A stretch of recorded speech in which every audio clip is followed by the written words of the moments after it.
am the black-hearted white moonlight, specializing in dealing with masculine T-girls. Songbanian and I grew up together. We were childhood sweethearts. When I was 18, I went abroad for further studies. The moment my foot left the country, a white moonlight, a term for a pure, unattainable love interest, appeared by Songbanian's side. Everyone praised this white moonlight for being gentle, kind, and saving him from the depths of darkness. She was the unique, special existence in his heart.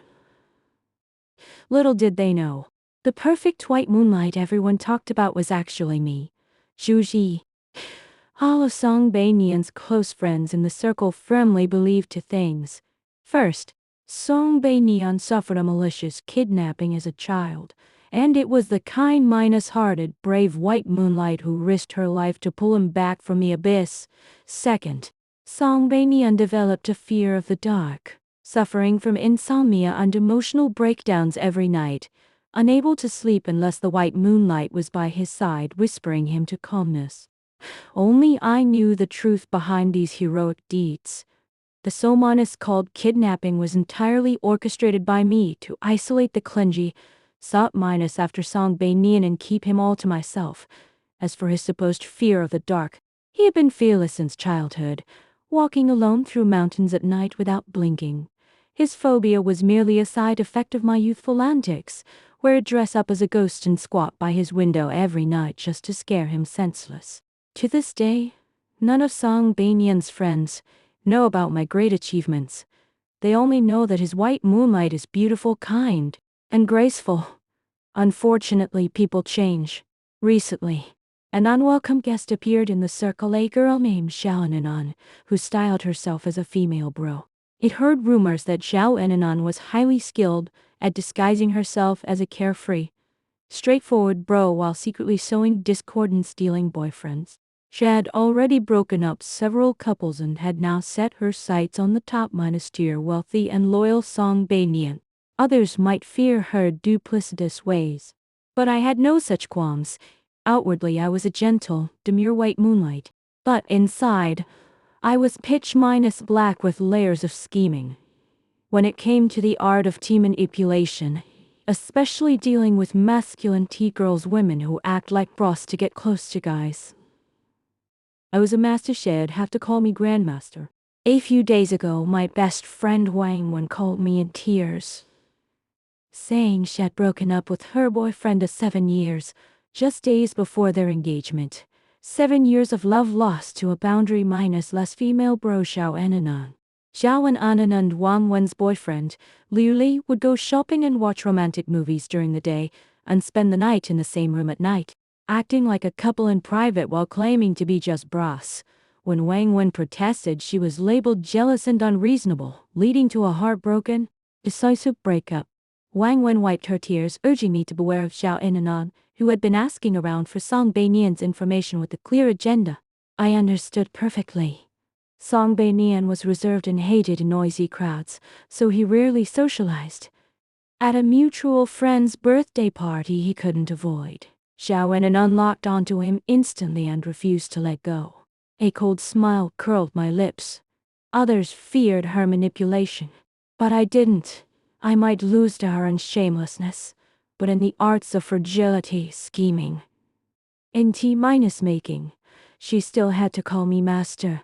The plane touched down, and I was finally back on native soil after years abroad. I chose to return immediately after graduation for 2 reasons. I couldn't stomach Western food and missed the local cuisine, but more importantly, I came back for Songbanian alone. During my years abroad, regardless of the season or how busy I was, Songbanian would book tickets to fly across the ocean to accompany me. I often wondered. I had bullied him, tormented him, and played endless pranks on him since we were kids. He should have avoided me. Yet he actively sought me out, letting me have my way with him. Whenever I asked, he'd look at me with utter seriousness and say softly, "Because I love you." It curled my lip inwardly. It wasn't devotion. He was just a born masochist who thrived on my domineering temper. The airport terminal was crowded. I dragged my suitcase through the flow of people until I spotted a dazzling figure in the crowd. Songbanian was tall and slender, wearing a simple white tee and black trousers, looking clean and refreshingly youthful. He stood out like a sore thumb in the noisy crowd. My heart warmed. I dropped my suitcase, rushed toward him. Ken leapt into his arms. The next second to clear, a grieved cry sounded above my head. Ah, that hurts. I froze. When did Song Baimian get so fragile? I instinctively reached out and pinched his side. Stop pinching. Shushi, I really hurt. Song Baimian lowered his eyes, his peach-blossom eyes glistening with tears as he looked at my hand on his waist, looking pitiful and helpless. I laughed, retracting my hand to gently rub his side. Instantly, his fair earlobes turned red, spreading to his entire face and neck. His breathing grew shallow, looking utterly pure and innocent. So, you specifically organized a welcome banquet for me? I straightened up, asking casually. He nodded obediently, stealing glances at my expression while secretly reaching for my hand, his tone cautious. My buddies heard you were coming back and insisted on meeting you. He'll just show my face and leave. You don't have to force yourself to socialize. I raised an eyebrow, squeezing his hand playfully. Your usual gang will be there tonight? They should all be coming. He replied truthfully. Perfect. More people make it livelier and more interesting. A calculating glint flashed in my eyes. Good. Everyone is here. Saves me the trouble of hunting them down one by one. Song Baimian stared at me, hesitant and conflicted, stammering for a long time. I kicked his shin lightly, impatient. Spit it out. He pursed his lips, asking softly yet seriously, Shuji, can our relationship be made public tonight? I want to announce it openly, to tell everyone you're my girlfriend. Phew. My heart stirred, and I couldn't help but smile. He was demanding a title, eager to put a label on us. Truthfully, I'd already agreed to his confession the first time he flew abroad to see me. We were already a couple in private. There was no helping it among all our peers.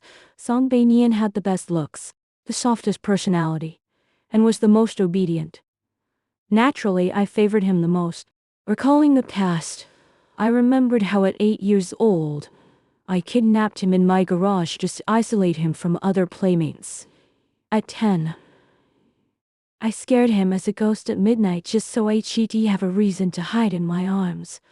All my eccentric pranks were aimed solely at Song Baimian, and he accepted them gladly, even asking if I bullied only him and belonged only to him.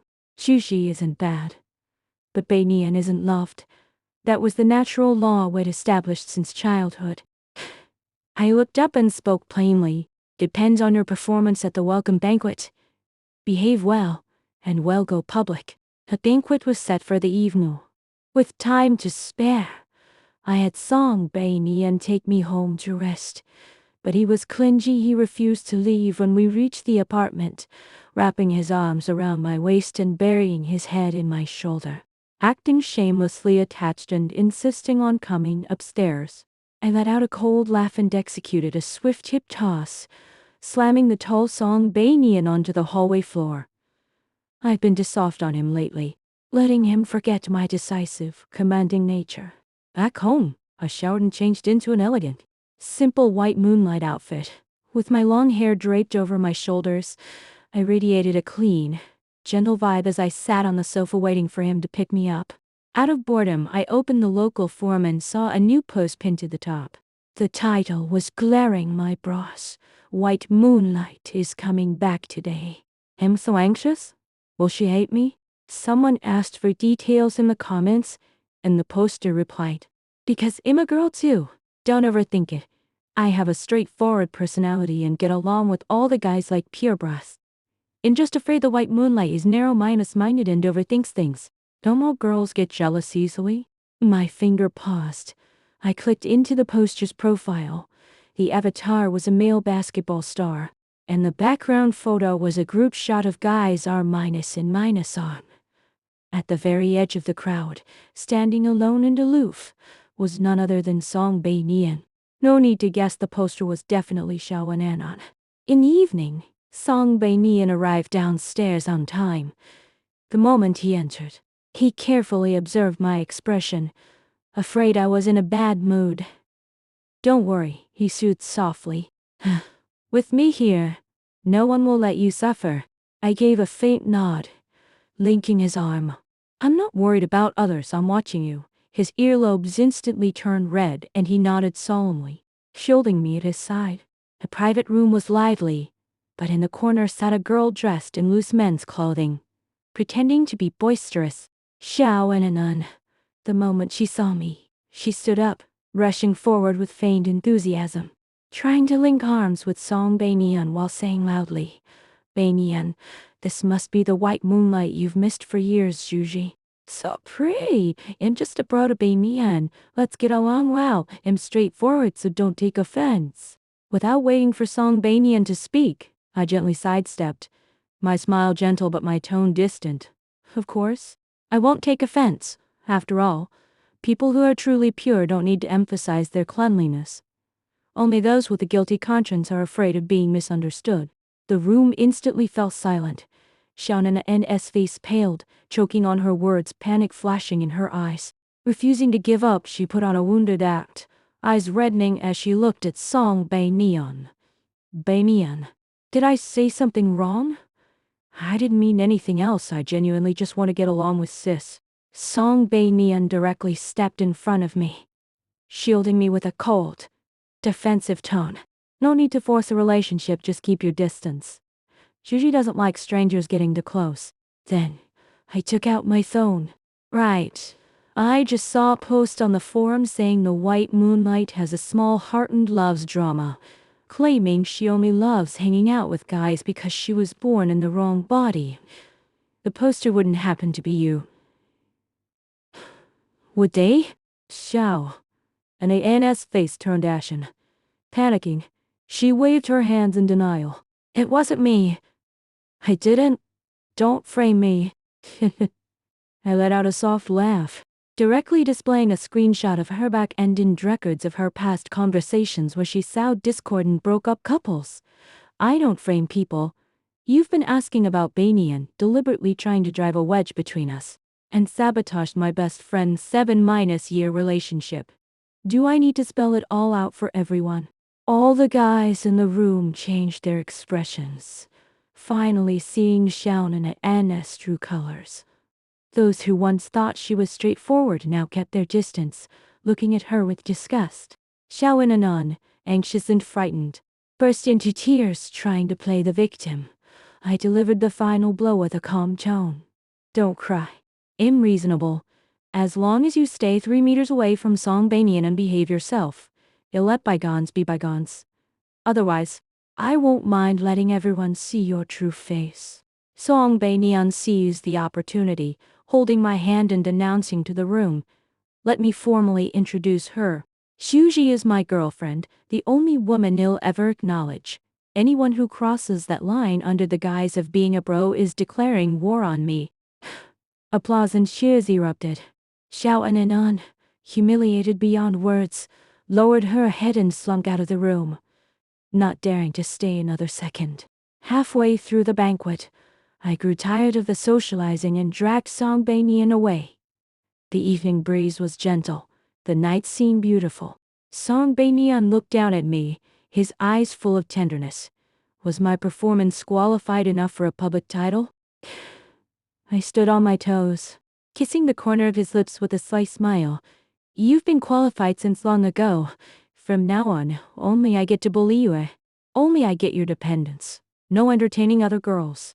He obeyed softly, pulling me tightly into his embrace. I smiled inwardly. With the masculinity girl dealt within my childhood sweetheart securely in hand, my days back in the country would surely be smooth sailing and perfectly complete.